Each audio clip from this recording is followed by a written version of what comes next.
baka marami ka pang tanim na masama, kaya nag-aalala ka tuloy. Kasi kung marami kang itanim na mabuti, nananabi ka sa pagdating ng bukas dahil baka mamunga na ang mga itinanim mo. Galatians 6:7, do not be deceived. God cannot be mocked. A man reaps what he sows. Hindi tayo pwedeng dapat magpadaya kung ano itinatanim daw ay inaani. Kaya kung nakapagtanim na tayo ng maraming hindi maganda sa buhay, it's time to uproot bad plants. Pwede pa naman niyang bunutin, may pag-asa pa. Kahit nakapagtanim ka na at nalaman mong damo ang itinanim mo, hindi maganda, bunutin. Stop doing wrong kung ginagawa yun at nagawa na. Repent and seek forgiveness. Maraming nabuburang utang pag humihingi tayo ng patawad at tayo ay nagpapakumbaba. At ang dapat gawin habang may panahon, magtanim ng mabuti. Kahit naman may edad ka na, marami pa ring oras para gumawa, magsabi ng mabuti. Ang old age nga, ang pinakamagandang panahon para ituwid ang mga liko, itama ang mga mali, at tapunan ng liwanag ang mga madidilim na bahagi ng ating nakaraan. When you worry too much, baka kulang sa pananalig. Perhaps you're lacking in faith. Sa Matthew 8:24-26, without warning, a furious storm came up on the lake so that the waves swept over the boat. But Jesus was sleeping. The disciples went and woke him, saying, Lord,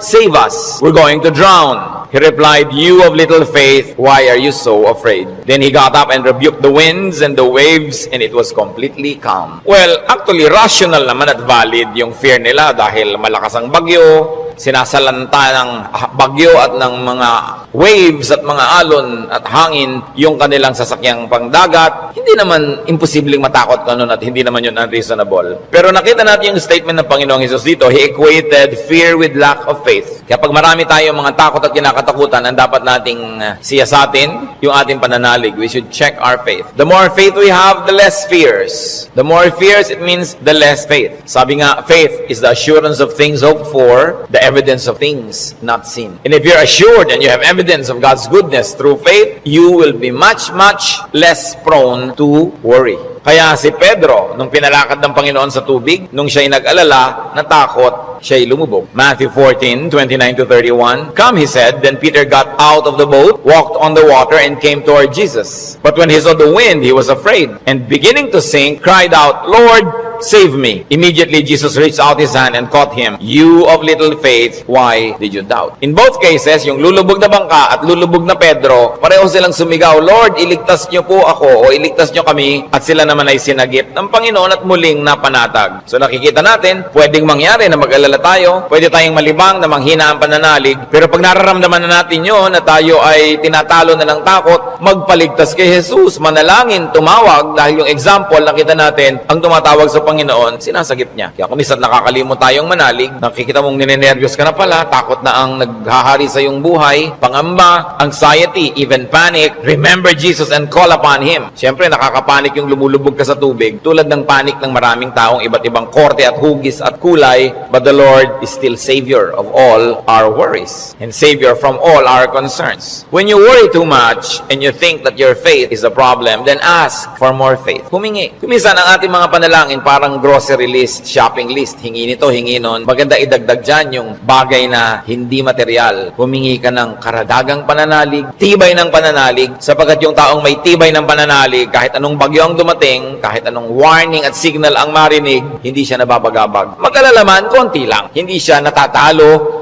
at hindi siya nasasakal ng takot. Kaya ang sabi ng mga apostles sa Luke 17:5, increase our faith. Yan ang panalangin nila sa Panginoong Jesus. Sapagkat napatunayang kulang ang pananalig nila, ang diningin nila, dagdagan yon. It is very important for us to practice faith. Habang ito'y pinapractice mo, you put it to use, lalong tumitibay, lalong lumalalim ang ating pananalig. Kung tayo mapag-alala, baka kulang sa kaalaman sa mga pangako at salita ng Diyos. Kung alam kasi natin ang mga pangako at salita ng Diyos, halos lahat ng concern natin covered. And I dare believe every concern is covered. Nung nananalangin itong sa Solomon sa Panginoong Diyos, masdan natin ang kanyang paggunita sa mga pangako ng Diyos sa langit. 1 Kings 8:25. Now, Lord, God of Israel, keep for your servant David, my father, the promises you made to him when you said, you shall never fail to have a man to sit before me on the throne of Israel. If only your sons are careful in all they do to walk before me as you have done. And now, O God of Israel, Israel, let your word that you promised your servant David my father come true. Malakas ang loob nitong Solomon na humingi sa Diyos sapagkat alam niya ang pangako ng Diyos sa kanyang tatay na si David. Kaya sabi niya, yung mga ipinangako niyo po sa ama ko, tuparin niyo, O Diyos. At pagka ang Diyos ay nilalapitan natin, na ang daladala natin ay yung pangako niya mismo at salita niya, ay nakakatiyak tayo na yun ay i-honor. Because God will always honor His word. Solomon, knowledgeable of God's promises to his father, claims it. So it's important for us, bago dumating ang worry, bago dumating ang fear, to know, then to claim and apply God's provision. Hindi kung kailan ka na nag-aalala at natatakot, doon ka pa maghahanap at mag-aaral, baka sa kalituhan mo, wala kang makita. Kaya mahalaga, mag-aral na agad. Sa uluhin ng mga salita ng Diyos, at i-quote sa sarili mo, i-quote sa pinoproblema mo, ang mga pangako niya. Bagamat kung hindi mo yung nagawa at may problema ka na, tagahanap ka pa rin, kapakipakinabang pa rin yun. Pero tiyak na kapakipakinabang lalo kung ginagawa natin before the need arises. Psalm 119 verse 50, sa lahat po ng mga nagdurusa, nahihirapan, memoryahin nyo itong verse na to, alalahanin, gunitain, anumang wika. My comfort in my suffering is this, your promise preserves my life. 5 very big words here. Suffering. Namnamin natin ang Psalm 119:50, sabi, my comfort is my suffering. So unang-una, suffering. Pagka atin pong inalala yan, there is suffering. We all go through suffering, pero sabi niya, my comfort in my suffering. Bawat suffering, bawat pagdurusa, may kakambal na ginhawa, may kakambal na pampalubag loob, pampalakas ng loob. Sa niya, my comfort in my suffering is this, your promise preserves my life. So, ang pangako ng Diyos, ang ginhawa ng mga nahihirapan, at ang salita ng Diyos ang nagpapalawig, nagpapahaba ng buhay ng tao. Kaya napakahalaga na alam niya ang mga pangako ng Diyos. Kung alam natin ang mga dealings ng Panginoon sa mga taong ang buhay ay nasa Biblia, nakita natin ang mga pinayagan ng Panginoon na hirap, at kung paano sa kahalos kaduluduluhan ay biglang darating ang rescue, biglang darating ang tulong dahil mayroong dahilan ang Diyos. At ngayon, hindi lang nailigtas yung mga tao na yon, nagiging huwaran pa natin na maging tularan natin sila, ang kanilang pananalig at ang kanilang pagkapit sa Diyos, lalo't lalo may mabibigat na mga suliranin. Psalm 119:116, sustain me according to your promise, and I will live. Do not let my hopes be dashed. So, sabing ganun, hawakan mo ako, akayin mo ako, patuloy mo akong buhayin ayon sa iyong pangako. At siguradong ako'y patuloy na mabubuhay. Huwag mo akong hayaang mawalan ng pag-asa. Maraming magagandang pangako ang Diyos. Dapat alam natin. When you worry too much, baka kulang din sa panalangin. James 5:13, is any one of you in trouble? He should pray. Nakita niyo yung simple, mabisa, makapangyarihang solusyon. Pag ang tao may trouble, he should pray. Unang-una, prayer can change the situation. And even if prayer doesn't change the situation, praying will change your heart. Kaya hindi pwedeng yung prayer walang pakinabang. Maaaring gawin ito yung ginugusto natin na mabago ang sitwasyon, malutas ang problema, dumating ang solusyon, etc. etc.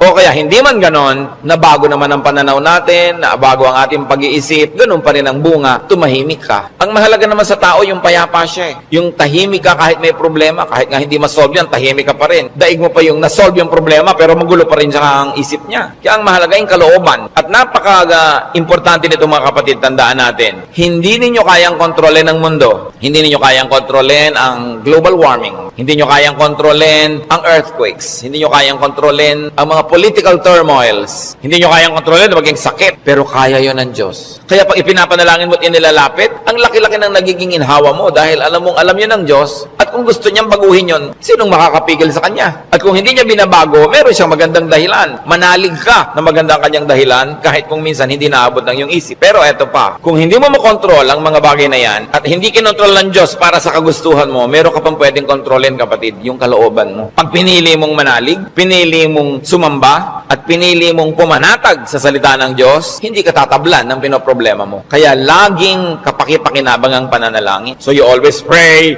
and pray and pray. Yung madalanginin, malayo yan sa pag-aalala. Lalo't ang pananalangin ay punong-puno ng pasalamat. Kasi kung nananalangin ka ng nagpapasalamat, oo nga naman, naaalala mo unti-unti na ang dami ng mga maganda sa buhay na dapat ipagpasalamat, nababalanse ang iyong alalahanin at natutuwa ka pa kung lumaon. Ngayon, maraming ganito mga kapatid. Sobrang nag-aalala, matatakotin, nerbyoso, dahil kulang lang sa saya, kulang sa libangan o sa sarap sa buhay. Napakahalaga na ang tao ay may saya, may libangan at may sarap ng buhay. Kaya marami mga tao naghahanap ng aliw kung bakit marami naman sa atin, kahit nakakaranas tayo ng hirap, nagiging judgmental tayo sa mga nag-aaliw. Ano naman ang sama sa mag-aliw? Kung hindi mo ninanakaw ang yung aliw, wala kang pinapatay, wala kang ginagawa ng masama. Kaya pag tumatanda na ang tao, marami dyan nagkakaroon ng diversyon. Alam nyo, yung may diversyon, napakalaking blessing yan. Kasi ang daming alalahanin. Pag tumatanda ka na, nararamdaman mo na yung mga kasukasuan mo, ayaw na masyadong tumiklop o bumuka ang mga tuhod mo at mga braso. Nararamdaman mo nang mahihiluhin ka, halimbawa, lumalabo ang iyong mata, dumadami ang iyong mga sakit, at kumukonti usually ang iyong pera. Bihira naman yung papayaman, papadami pera, no? Kadalasan papaubos, nawawala ng hanap buhay, nagre-retire, tapos ang mga mahal mo sa buhay na uubos na, ang lahat ng mga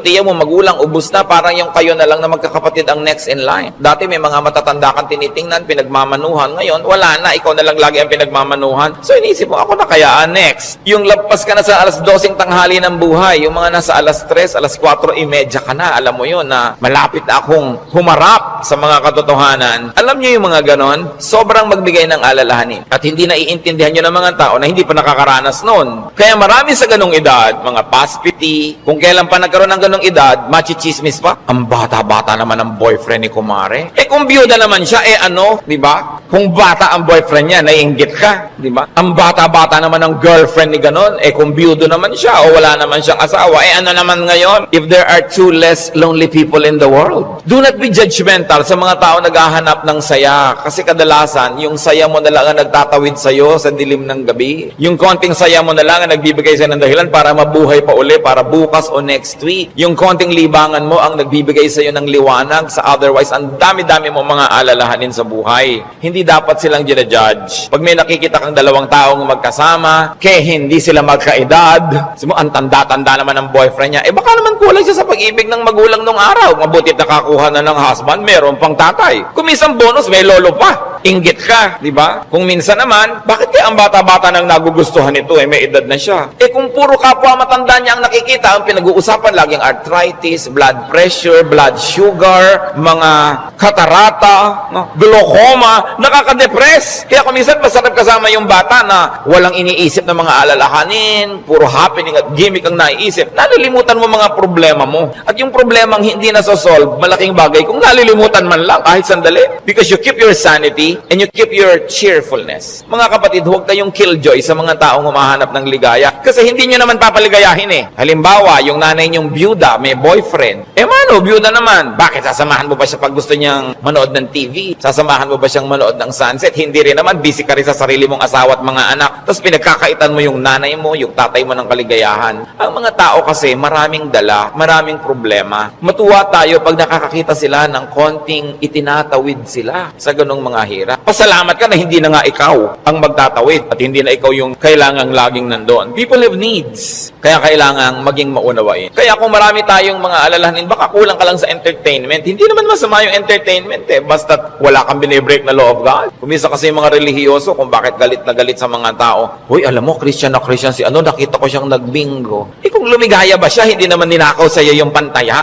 So, marami magtatanong niya sa akin and marami will feel uncomfortable. But, lalo yung mga may edad na nating mga nanay, mga tatay, kung ikaliligaya nila, diba? Kakausapin mo ba yan sa haba ng mga kwento? Hindi naman lagi. Basta't walang nananakawan at hindi ka naman naghahangad, gusto mo lang malibang. Kung gusto ng Panginoon, tayo ay magkaroon ng buhay na masaya. Si Elijah, propetang-propeta, natalo ng lungkot, gusto tuloy mamatay. 1 Kings 19:3-5. Elijah was afraid and ran for his life. When he came to Beersheba in Judah, he left his servant there, while he himself went a day's journey into the desert. He came to a broom tree, sat down under it, and prayed that he might die. I have had enough, Lord, he said. Take my life. I am no better than my ancestors. Then he lay down under the tree and fell asleep. Nakita niyo ang problema niya? Natatakot siya, nagtatakbo siya, napagod, tapos iniwan pa niya yung assistant niyang lalaki, nag-isa siya maghapon, magdamag, sobrang nalungkot, na-depressed tuloy, pinaghahalo-halong gutom, pagod, gusto tuloy mamatay. Pero nung ginising ng anghel, pinakain, pinainom, pinatulog uli, ginising, pinigising, pinakain, pinainom, pinatulog uli. Sumaya na naman, tuloy na naman ang ministry niya. Mahalaga, nakakatawid ka sa difficult days. Ecclesiastes 2:24, a man can do nothing better than to eat and drink and find satisfaction in his work. This too I see is from the hand of God. Nakita nyo, mapakahalaga kay Solomon i-emphasize na sabi niya, yung pagkain, pag-inom, pagsasaya, galing din yan sa Diyos. Bakit niya idinidiin? Kasi akala ng iba, ang galing lang sa Diyos, tini, krus, pasakit, kalbaryo, I mean ganun. Kung kailangan danasin yon, danasin. Pero hindi laging ganun ang kalooban ng Panginoon. Gusto niya tayo na mag-enjoy. At sinabi, to find satisfaction in all his work. Not in somebody else's work, not in somebody else's fruits, but in someone's work. In other words, kung nasan ka, kung anong ginagawa mo, doon ka umimbento ng saya. Doon ka humanap ng ikaliligaya mo. Sapagkat yun ang doable, yun ang reachable. Ecclesiastes 3:13, that everyone may eat and drink and find satisfaction in all his toil. This is the gift of God. Gusto ng Diyos, pag kumakain ka, masaya ka. Umiinom ka, na-enjoy mo yung iniinom mo. May ginagawa ka, hindi ka nagdadabog, natutuwa ka sa ginagawa mo. Ang payo pa ni Solomon, Ecclesiastes 9:8, always be clothed in white and always anoint your head with oil. Baka naman bukas sa kaputi na kayo lahat. Yung puti kasi is associated with linen sa Israel at sa mga disyertong bansa tulad ng Egypt, kaya lahat ng mga nobles laging naka-white, nakalinen. Ibig sabihin kasi comfortable and beautiful. So ang sinasabi ni Solomon, be comfortable, have pleasure, and enjoy beauty even in what you wear. Sa dami ng lungkot ng mundo, pag may konting saya na pwede mong kunin sa hangin, kunin mo. Pag may konting kaligayahan, kunin mo. Kasi maraming kalungkutan na hindi mo pwedeng iwasan. Mabuti na yung marami kang deposit sa alkansya ng saya para pag may panahon ng pagdurusa, may madukot kang saya, pampalakas sa mga araw na malungkot ka. Kaya kung may pagkakataong sumaya, magpakasaya ka. May pagkakataong gandahan ng environment, gandahan mo kasi kung minsan napipilitan kang tumingin sa hindi maganda. Meron kang pagkakataong guminhawa, pag ginawahin mo. Kasi maraming beses hindi ka maginhawa at wala kang magagawa tungkol doon. So buti na yung marami kang pabaon sa sarili mo na saya, tawa, kagandahan para pagka panahon ng tagsalat, meron kang panggagalingan ng lakas. Surround yourself with what is beautiful and pleasurable and comfortable. Sabi nga ni Balagtas, sapagkat ang mundo'y bayan ng hinagpis, mamamaya'y sukat tibayan ang dibdib. At ang isa sa mga pagpapatibay niyan, whenever you can be happy, so that when sadness that cannot be avoided comes, then you are well equipped because yung balance mo, kahit ma-withdrawhan ng lungkot, yung sayang nakatago, ang balance mo, marami pa ring sayang natira. Kaya ministry natin, mga kapatid, na magpasaya rin sa isa't isa. Hindi magpalungkot. Hindi may nagsasaya, maiinis ka. May nagkakakanta ng I did it my way, babarilin mo. Hayaan mo siya magkakanta. Alam mo ba kung anong problema niya sa buhay? Baka kailangan niya ang kidney transplant. Baka yung asawa niya may cancer. Baka ang mga anak niya walang pangmatrikula. At gusto na niyang tumalon sa ilog na walang tubig dahil El Nino. Kaya ang laki ng problema. Tatalo ka sa ilog, di ka malulunod. So malaking problema yun. So kumanta na lang siya ng I did it my way kahit wala sa tono. Babarilin mo pa. Surviving na nga yung tao. Marami sa atin, they're just trying to survive. Kung minsan nagdadamit ng akala mo payaso o Santa Claus o snowman, hindi mo siya maintindihan. Pero kung nagpapaligaya ba sa kanya, hindi naman ninakaw sa yung suit niya, anong paki mo? Hayaan mo siya, masaya siya. Hindi natin dapat ginadjudge yung kapwa according to our standard. Ako, hindi ko isusuot yan. Siguro, kontento ka sa buhay mo ngayon, masaya ka. Iba kami hinahanap siyang ligaya na hindi mo naman ibibigay.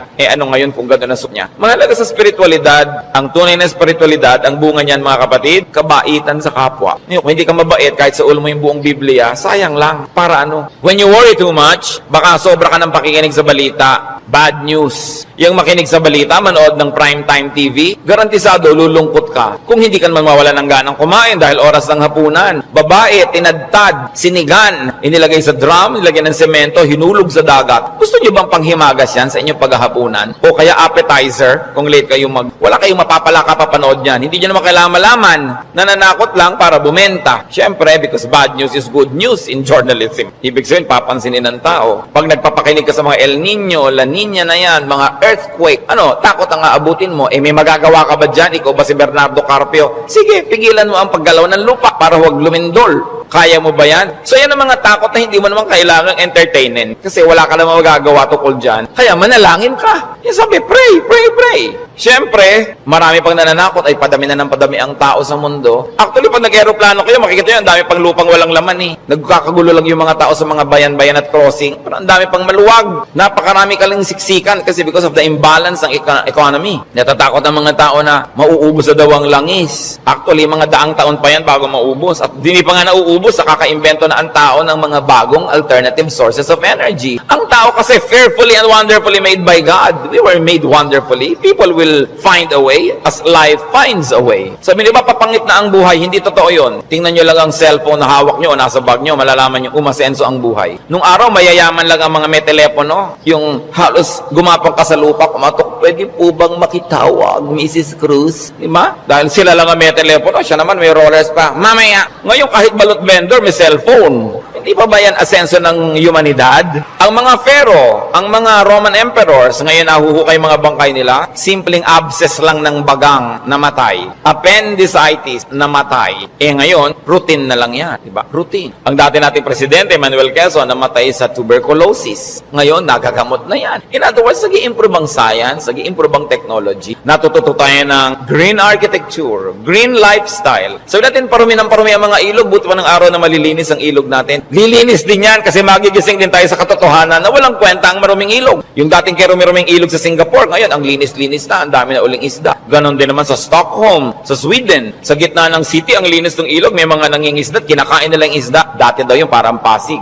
In other words, ang tao kasi natututo. Matututo. Di mag-a-adjust tayo eh. Nagkakaroon ng maraming research sa siyensya. Di ba kahit nga ngayon 70, mukhang 30. Napapahaba ang kabataan para mag-enjoy pa ng maraming bagay. Yung mga kulot ngayon, gusto mo tuwid ang buhok mo, bukas tuwid. Gusto mo kulot uli next week, kulot. Maraming nagagawa ang tao. Ang pagkain, nung araw nga, bago ka makakain ng palitaw, kailan magigiling ka pa ng malagkit, mga 3 oras mong ginigiling-giling sa bato. Ngayon, punta ka sa Via Mare, mamimili ka ng lahat. Parang piyesta araw-araw. Maraming tao nung araw, pagka piyesta lang nakakakain ng lechon o kaya ng karne. Kasi hindi naman available. Pero ngayon, pipiliin mo pa. Puro leg ba, puro likod, puro napipili. Ang trend ng buhay, pag tinan nyo mga kapatid, papaganda. Huwag kayo nawawala ng pag-asa at huwag kayo nagpapalungkot dyan kasi God is in control. Ngayon, pag nagpapapakinig kayo din sa mga prophet of doom, sa sobrang prophecy, lulungkot din kayo. Diba? Ang alam natin, ang ending ng lahat ng prophecy, darating ang Diyos o babalik tayo sa Diyos o alam mo nang mauna doon, yung pa rin ang tunay na ending, no matter what the detail. Kaya nang ating dapat bigyan ng pansin. We romance the past too much. Laging the good old days, the good old days. Sabi ni Solomon sa Ecclesiastes 7:10, do not say, why were the old days better than these? For it is not wise to ask such question. Huwag kayong magdrama-drama, laging yung hinahanap yung kahapon ng araw. Yung nung araw, nasasakay ka halimbawa sa bus, talagang yung buhok mo hinila na ng lahat ng hangin bago ka makarating sa Maynila. Yung the good old days ba yun? Na para ka magkaroon ng ice cream, gagawa ka?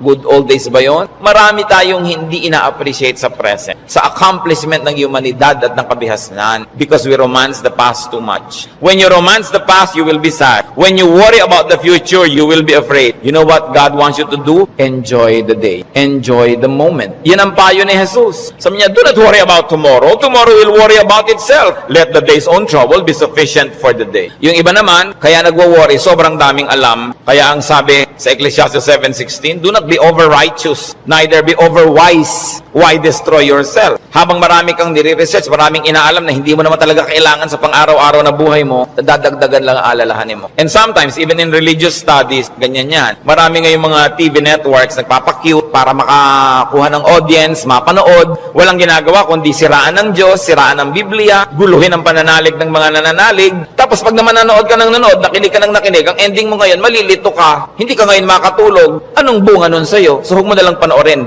Tahimik ang pananalig mo, peaceful ka, that is a gift from God. Do not permit the enemy to disturb you. Kaya sabi, why destroy yourself? Don't be overwise. Alam niyo yung pagiging wise, it's a very difficult and a very high calling. Kaya mga tinatawag ng Diyos na maging mga philosopher, maging mga prophets, maging mga mangangaral, mahirap yun. Kasi pag lumalalim, tumataas ang iyong alam, nagiging vulnerable ka to so many anxieties and fears. You become vulnerable to a lot of isolation and sadness. Kaya nga yung mga tinawag ng mga special people to be God's channels of blessing and wisdom to others and to the multitudes. That's why we privilege them with respect. We privilege them with a lot of things. Kasi ang pwede lang nating isukli sa ating mga propeta, sa ating mga mangangaral, sa ating mga philosophers, ang pwede lang nating isukli sa kanila, pagmamahal, pag-ibig, pagrespeto, kasi dinadanas sila ang maraming hindi na natin dinaranas. Sa kanila ibinubunyag ang mga malalalim, mahihiwaga at mahihirap na mga bagay buhay para maipaliwanag nila sa mga ordinary mortals like you and me. Kaya mahirap yan. Marami sa mga propeta, marami sa mga great artists, marami sa mga great achievers, great thinkers are tormented by their spirits and in their spirits. Kasi they become sensitive to many things. Kaya napakasarap ng buhay ng mga taong regular lang. Kung minsan naiinggit ka doon sa sobrang dunong, sobrang galing, kaya mo bang buhatin ang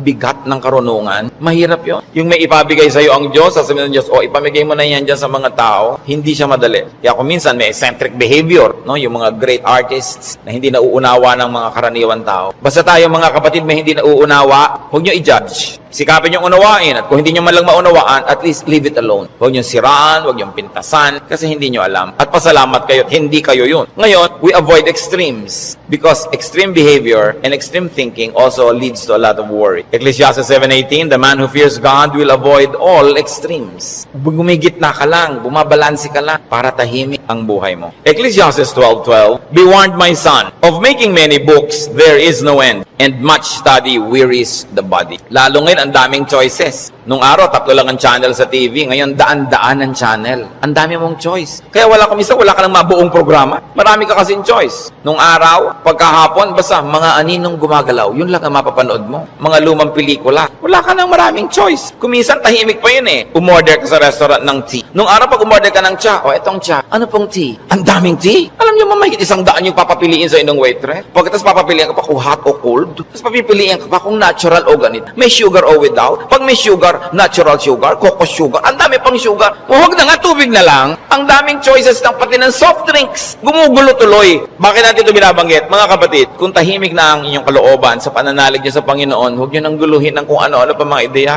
Walang mapapala. Ang kaluluwang palipat-lipat, papalit-palit. Sabi ni Solomon, tigilan niyo na yung kababa sa sobra. Sabi ko noon, mapapagod ka lang, matutuyo ang iyong lakas. Sabi ko noon, hindi ba tatapos yan? Ang ending din naman, haharap ka sa Diyos eh. Kaya kung tahimik ka na, payapa, huwag ka nang pagulo pa. That's why prophets and philosophers and thinkers and teachers are burdened. And the only thing we can give them is to privilege them with respect. Sabi sa Ecclesiastes 5:12, the sleep of a laborer is sweet. Read laborer as simple man. Yung unscholarly man. Sabi ko noon, mas madaling sumaya pag mababaw ka. So huwag mo nang masyadong laliman. Kasi baka walang humukay, para kang nagtago na wala naghanap, lalabas ka rin. Mahirap. Pag may mga mababaw dyan, ang saya naman nila, mabuti pa sila. No? Yung konting, ay hangin.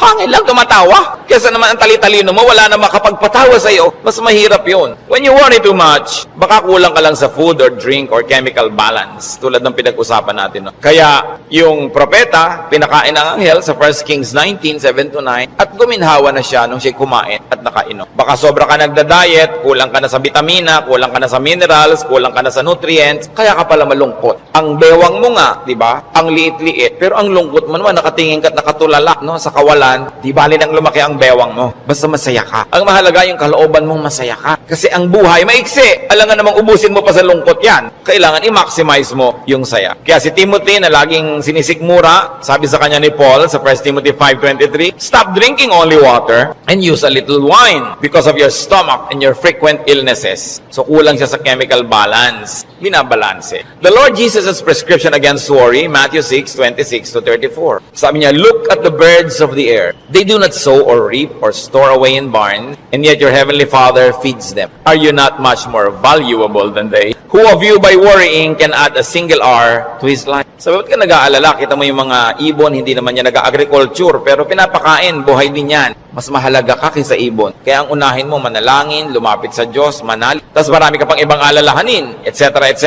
Kaya sa verses 26-34 ng Matthew 6, sabi ng Panginoong Jesus, and why do you worry about clothes? See how the lilies of the field grow. They do not labor or spin. Yet I tell you that not even Solomon in all his splendor was dressed like one of these. And if that is how God clothes the grass of the field, which is here today and tomorrow is thrown into the fire, will He not much more clothe you, O you of little faith? Sabi, ba't ka nag-aalala kung ano isusuot mo? Mga little things pa yan. Kasi yung damit dyan, symbolic of all other things. Food and drink, symbolic of all our needs. Plus, what to wear. Sabi niya, nakita mo yung mga damo. Hindi naman gumagawa ng tela yan. Hindi yan naggagawa ng damit. Pero kahit si Solomon, sa kanyang kayamanan, hindi nakapagbihis tulad ng magagarang damo na yan. At kung yung mga damo na buhay ngayon, bukas ay tuyot na at sisigan na lang, ay dinadamitan ng Diyos ng maganda, ikaw pa kaya ang pabayaan ng Diyos. So pag nag-aalala tayo, tumingin ka sa lumilipad na ibon, kaya dapat hindi tinitira emperador ang ibon, dahil anong titingnan mo kung walang lumilipad? No? Hayaan nyo silang magliparan dyan. At tumingin ka sa damo na maganda, tumingin ka sa isda na maganda, tumingin ka sa lahat ng magagandang likha ng Diyos, ikaw pa kaya ang hindi alaga,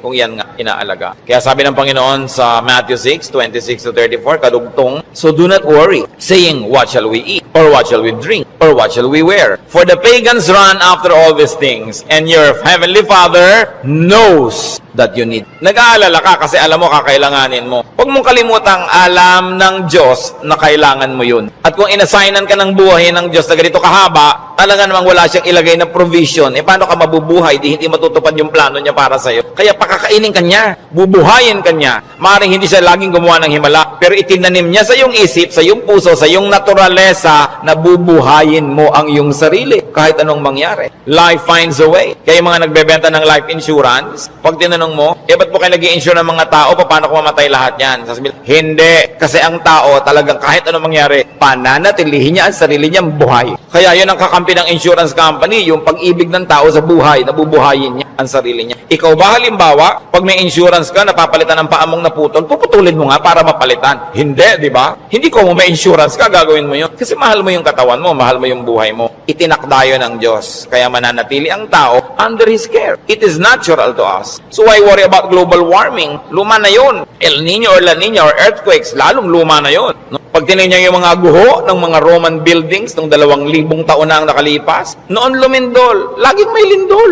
Lagi. Buhay pa rin ang buong humanidad. No? May mga nasasalanta, pero marami pa rin nanatiling buhay. At as we always say, earthquakes don't kill, but bad buildings do. Kaya nga nagkakaroon ng kapabayaan yung mga tao. Kumisan, mapahamak tuloy. Yung mga earthquake na yan, noon pa yan, unang panahon pa. Hindi na yan bago. Sabi sa Ecclesiastes 1:9-10, what has been, will be again. And what has been done, will be done again. There is nothing new under the sun. Alam na yan. Nagkaroon lang kasi ng pangalan niyang El Nino kaya naging warriors tayo. Nung araw pa sinaunang panahon, hindi umuulan, yung mga tao magpoprosesyon sa mga bukid para umulan. Nangyayari na noon. Pero may bukid pa rin, may tao pa rin, dumadami pa nga. Is there anything of which one can say, look, there is something new? It was here already, long ago. It was here before our time. And if it was here before our time, it was God designed, God ordained. It is in accordance with God's will. And if God promises that He will take care of you, and He knows the natural things that will happen, God knows how to take care of His people. Yun ang dapat natin panghawakan. Hindi ka padala sa takot, sa mga sensational news. Kapatid, kung ano man ang pinoproblema mo, nandyan na yan, matagal na. Inilagay yan dyan ng Diyos. O kung hindi man, pinayagan niyang malagay yan dyan. Alam niya. At kung alam ng Diyos, pwede ka magtiwala. Huwag mong problemahin. Listen, church. Ang problema, nagiging problema kasi pinoproblema. Pag hindi mo pinroblema, di hindi problema. Kaya dalawang tao, dalawang ina, yung isa yung anak, wala pa, 2:00 na ng umaga, balisang-balisa, hindi makatulog. Yung isang ina naman, tulog na tulog, parehong wala yung anak nila. Yung isa kasi pinoproblema niya, yung isa hindi. So, malaki na yon, alam na niya umuwi. Lalong-lalo kung may pangatlo pa na hindi naman problema, sabi niya, ipinanalangin ko na sa Lord. Wala ako sa kinakalagyan ng anak ko ngayon, pero nandun ang Diyos, so binilin ko na. In fact, mas mahal naman ng Diyos yung anak ko kaysa mahal ko yung anak ko. So magtitiwala ako at matutulog ako dahil anong mapapala kung gising ako dito. So iba-ibang attitude, pare-parehong sitwasyon. Your attitude will shape your lifestyle. Ganun nyo. Kung minsan merong mga asawa na hindi na halos pansinin ng asawa nila, laging wala. Merong mga nag-aalala, bakit siya laging wala, etc. etc. Meron mga, ay salamat, wala siya. Marami akong magagawa ngayon, walang abala. Nasa sayo yan kung anong gagawin mo sa buhay mo. Pero hanggang hindi mo pinoproblema ang isang bagay, hindi yun problema. Ngayon, iniisip mo, ano kaya, Pastor, ano magagangyari po pag natunaw lahat ng mga yelo sa North Pole? Lumayas ka sa harap ko, hindi ko alam. Bakit mo ipapaproblema sa akin ng mga yelo sa North Pole? Diba? So, dati po problemahin yan. Magdasal ka, kahit alam ko na kasi lumubog ang buong mundo eh. Gusto ng Lord na lumutang sila Noah, lumutang. Di lumapit ka sa Diyos para kahit lumubog, lumutang ka. Bakit mo paproblemahin yung buong yelo, buong Antarctica? Ang saya-saya ng buhay ko dito, bibigyan mo ako ng problema. Ano po kaya't naglilindol? Kaya ba natin pigilin kahit anong gawin natin dito? Diba? But of course, there are practical things you can do to minimize risk and danger. But you can only do so much. Kaya nga may Diyos eh. Para yung hindi mo kaya, ipasa Diyos mo. Magtiwala ka at mag-enjoy ka ng buhay. Gumawa ka ng mabuti. Kaya tayo gusto ng Diyos na pumanatag, tumahimik, para sa kapanatagan at katahimikan, ma-inspire kang gumawa ng mabuti. Hindi lang para magpasasa sa sarap. Your stability in life, your wealth, your security, your health, should not only be used for your personal enjoyment. It must become the springboard for much nobler missions in life. Na kumbaga, wala ka ng need, so pwede ka na magbigay. Malakas ka naman, pwede kang tumulong. tahimik ang loob mo, pwede kang umakay, umunawa sa mga magugulo ang loob. Kaya gusto nating pumanatag, umayos, hindi lang para magpasara, para magawa natin yung misyon na ibinibigay sa atin ng Diyos na maging blessing tayo sa ating mga kapwa-tao. So, brothers and sisters, think about the things you worry about. It's your decision if you like to turn them into problems. Pag pinroblematize mo. Maraming mga tanong pa, mga doktrina na hindi natin alam. Ano po kaya ang itsura natin sa langit? Hindi natin alam. Ang problemahin mo, mapasama ka doon. At alam natin yan, manalig ka sa Panginoon, humingi ka ng tawad para sa iyong mga kasalanan,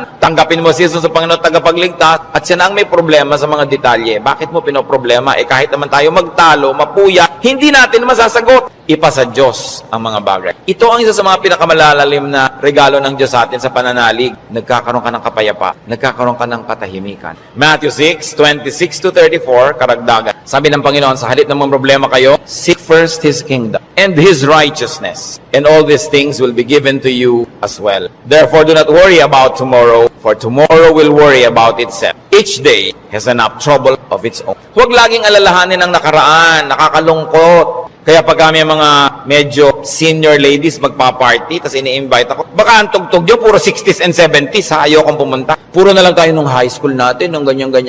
Wala na ba tayong future? Puro past na lang ang pinag-uusapan. Kaya kung minsan nakakatamad na rin umatin ng mga high school reunion, walang pinag-uusapan ko din nakaraan. Mahalaga ang tao, engage niya yung today, hopeful siya about tomorrow, may mga plans siyang pinag-uusapan, hindi puro past, hindi puro lungkot. Kasi sayang ang isang araw na inubos mo sa lungkot, pwede mo namang pasaya. Okay, maganda rin naman kung minsan makinig ng mga lumang tugtog, mag-alala ng kahapon, pero huwag sobra. Because when you romance the past, you will be sad. Marami pa tayong, kaya hindi pa tayo kinukuha ng Diyos, may today pa, para mabuhay tayo today. At yung bukas, hawak niya yan, hindi natin hawak. So huwag niyong agawin sa Kanya. Kaya nagiging mabigat, inaagaw niyo sa Diyos yung pagbuhat sa past. Pero yung today, kayang-kaya nating hawakan sa tulong ng Diyos. Kasi ibinibigay niya sa atin yung today. So sabi niya, ang alalahanin mo lang yung today. May maiinom pa po kaya tayo, Pastor, sa 2020. Ang layo pa nun. May tubig ka ba sa bahay mo ngayon? Meron po. Masaya ka na. Bukas, lalagyan ulit yan ng Diyos. Sabi, give us this day our daily bread. Bakit mo lulutasin yung problema ng isang buong buhay sa isang araw? Yung lakas mo para lang sa problema ng araw na to, inuubos mo sa napakaraming araw na problema, kaya kinakapos. Pero lahat ng problema sa araw na to, kasya ang pagpapala ng Diyos sa araw na ito. Kasya. Humihirap kasi yung blessing today, hinahati mo para sa problem tomorrow. Yung problem tomorrow, may kasamang blessing niya yun nakakambal. So yung ngayon ang atupagin mo sa buhay. Hindi ibig sabihin na hindi ka na magpaplano ng future. Nagpaplano ka generally, but you don't get obsessed with that. But don't fail to live the moment, to savor the moment, because it will never happen again. Alam nyo, kahit anong iniintay nyo, pag wala kayong ginawa kundi hintayin nyo, ganun lang pala, sandali lang tapos. Araw ng kasal, anibersaryo, fiesta, event, ang tagal mo pinaghahandaan, tapos sandali lang natapos, sasabi mo, ay tapos na. Marami kasi, nahihirapan silang ihanda yung darating pa. Pero pag nangyayari na, they are too busy trying to be perfect, hindi nila na-enjoy. Tapos na. Wala na, lugi na sila. So enjoy the moment. Pag kami ikinakasal ako, may ibinubulong akong gano'n. Minsan may tinatanong sa akin, ano po yung ibinulong nyo, Pastor? May mga pakialamera kasi pati ibinulong mo, tinatanong. Sabi ko, wala. Sinabi ko lang, pagkakainan na, kumain kayong mabuti. Huwag kayong mag-entertain ng mga bisita. Tayo kayo ng tayo. Kasi this is your first meal together as husband and wife. Enjoy it. Stop being warriors and perfect hosts. Enjoy your meal. Eto yung meal, enjoyin mo. O, debo mo ngayon, enjoyin mo. Huwag mo nang isipin na kung ano ang bagay kasi mamaya tapos na yan. Dapat ine-enjoy. Pag pangbukas, malayo pa. Do not worry. Focus on today's concerns and pleasures and enjoy whatever can be enjoyed. Philippians 4:6-7. Do not be anxious about anything, but in everything, by prayer and petition, with thanksgiving, present your requests to God. And the peace of God, which transcends all understanding, will guard your hearts and your minds in Christ Jesus. Sabi, huwag kayong mag-alala, huwag kayong matakot, huwag kayong tungkol sa kahit anong bagay. At sa halip na yan, sa pamamagitan ng panalalangin taimtim na may kalakip na pasalamat, ilapit nyo sa Diyos ang gusto nyo. Sabi niya, at makikita nyo, yung kapayapaan ng Diyos na mahirap unawain, imposibleng makamit, mararamdaman ninyo and you will feel sick. So pagka nagkikita yung anxious mga kapatid, nag-aalala anong dapat gawin? Pray. With thanksgiving. Hindi lang prayer, puro request. May thanksgiving. Kasi nga, habang naaalala mo yung pagpapasalamat mo, naaalala mo, oo nga naman, maraming maganda sa buhay. Pati ikaw, nababago. Don't be anxious about anything. So do not problematize life in its details. And 1 Peter 5:7 is so very, very powerful. Cast all your anxiety on Him because He cares for you. Sabi, ibigay nyo kay Kristo ang inyong mga alalahanin. Kasi Lord, nag-aalala po ako tungkol sa buhay ko, nag-aalala ako tungkol sa impyerno, nagpapaalala ako tungkol sa buhay na walang hanggan, sa kabilang buhay, nag-aalala ako tungkol sa kakainin ko, sa ganito, sa ganon. Sabi ni Jesus, binayaran ko na yun sa cross, bakit inaalala mo pa? Bayad na yan ha. Kaya sabi, cast all your anxiety on Him. Kasi bayad na. Ipapaalala sa iyo ni Jesus, huwag mo nang problemahin, tapos na yan, binayaran na. Kaya nga ako nagdugo, nasugatan, nahirapan, nagdusa, namatay, para hindi ka na magdusa. Bakit ginokopya mo ako, hindi naman ikaw ako? Ba't ka naman problema? Problema ko yan. Kaya nga si Jesus, Savior. He is Savior. He is Lord. Lord over all our problems and cares. Kaya sabi ng Ecclesiastes 11:10, so then, banish anxiety from your heart and cast off the troubles of your body, for youth and vigor are meaningless. Sabi, palayasin mo, iwag-wag mo ang mga problema mo. Kaya ang laki ng gawa ng word na word, banish. Hindi lang sinabing remove, banish anxiety. And this word anxiety in its original word and language is the same as the clinical word now for anxiety. Yung halos masiraan ka ng bait sa pag-aalala, sa takot, sa panic, sa nerbyo. Sabi, iwag-wag mo yan, tanggalin mo yan. Hindi yan bagay sa mga anak ng Diyos. Do what it takes para matanggal yan. Kaya yung mga sinabi natin, maghanap ka ng ligay, manalangin ka, get busy, alisin mo ang dapat mong alisin, palitan mo ang iyong mga pag-alala ng panalangin, ng kapayapaan, ng pananal. Bakit? 1 John 4:3, the one who is in you is greater than the one who is in the world. God who lives in you is greater than the spirit that scares you. Kaya napakahalaga na isipin yan, yes, I am a winner because Jesus Christ is a winner. Matthew 10:29-31. Sabi ng Panginoon, are not two sparrows sold for a penny? Yet not one of them will fall to the ground apart from the will of your Father. And even the very hairs of your head are all numbered. So don't be afraid. You are worth more than many sparrows. Yung maliliit na ibon sa Israel, ang mura-mura, dalawa nun, isang pera lang. Para halos economic value. Sabi ng Panginoon, hindi ba ang mumura ng mga ibon na yan halos walang halaga? Pero wala ni isa sa mga yan ang namamatay nang hindi alam ng Diyos at hindi pinapayagan ng Diyos. Pati sila, pinapayagan muna ng Diyos na mamatay bago mamatay. Alam ng Diyos ang nangyayari sa kanila. Ikaw, sabing ganon, pati nga number ng buhok mo dyan sa anit mo, alam niya. Alam ng Diyos kung ilan nang nalaglag sa unan kagabi, sumama sa shower, ilan niya kung ilan tumutubo, alam niya kung ilan yung nalalagas. Ibig sabihin, ang pagkakaalam ng Diyos sa buhay natin, very updated and very detailed. Kaya sabi niya, huwag kang mag-alala, higit kang mahalaga kaysa maliliit na ibon. Kaya pinapahalagahan ng Diyos ang iyong buhay, pahalagahan mo rin, at huwag kang matakot kahit kailan. Ano ang mga ipinag-aalala niyo mga kapatid? Sa mga binanggit natin o sa mga hindi natin nabanggit, palayasin niyo sa buhay niyo. At saka sabi niyo, Pastor, ang laki po ng problema ko, walang solusyon. Walang solusyon? Sabi ko, hindi problema yan. Dahil ang problema, may solusyon.